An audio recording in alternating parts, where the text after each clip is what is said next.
సత్య దేవుడి ముందు కూర్చొని పూజ పూర్తి చేస్తుంది. తర్వాత హారతి వెలిగించి దేవుడికి హారతి ఇచ్చి అదే హారతిని ఇంట్లో వాళ్ళందరికీ హారతి ఇస్తూ ఉంటుంది. అందరూ హారతి తీసుకుంటూ ఉండగానే దేవుడి ముందు వెలిగించిన దీపం కుందైతే సత్య క్రిష్ ఇద్దరు పెళ్ళైన కొత్తలో సంతానం కోసం ముడుపు కట్టిన ఆ ప్లేట్లో పడిపోతుంది.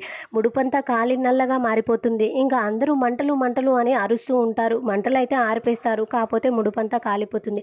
అప్పుడు మహదేవయ్య సత్య దగ్గరకు వచ్చేసి ఇదంతా నీ నిర్లక్ష్యం కారణంగానే జరిగింది, ముడుపు దేవుడికి నైవేద్యంగా మారిపోయింది అని చెప్పేసి అరుస్తూ ఉంటాడు. ఇంకా పంతులు గారిని అయితే ఇంటికి పిలిపించి అడుగుతారు. అప్పుడు పంతులు గారు జాతకం చూసి ఇలా చెప్తూ ఉంటాడు. అబ్బాయి అమ్మాయి జాతకం చూసిన తర్వాత నాకు తెలిసింది ఏంటంటే వీళ్ళిద్దరి మాంగళ్య బలం చాలా బలహీనంగా ఉంది. వీళ్ళకి జాతకాలు చూసి పెళ్లి చేయలేదా నువ్వు అని చెప్పేసి గట్టిగా అడుగుతాడు. అప్పుడు వెంటనే మహదేవయ్య ఉండి ఎక్కడా నా కొడుకు నాకు అంత ఛాన్స్ ఇచ్చాడా, వీళ్ళకి జాతకాలు కూడా చూడలేదు, అనుకోకుండా పెళ్లి జరిగిపోయింది అనగానే వీళ్ళిద్దరి జాతకంలో ఉన్న దోషం ప్రకారం వీళ్ళిద్దరూ విడిపోయేటట్టుగా కనిపిస్తుంది.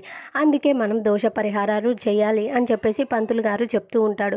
మరి ఏం దోష పరిహారం చేయిస్తాడు, వీళ్ళిద్దరూ ఎలా కలిసి ఉంటారు, ఏం వ్రతాలు చేయిస్తాడు, ఇవన్నీ మరి మనకి నెక్స్ట్ వీడియోస్లో తెలుస్తాయి ఫ్రెండ్స్. వీడియో నచ్చితే మాత్రం ఛానల్ని ఫాలో అవుతూ ఉండండి. Thank you for watching.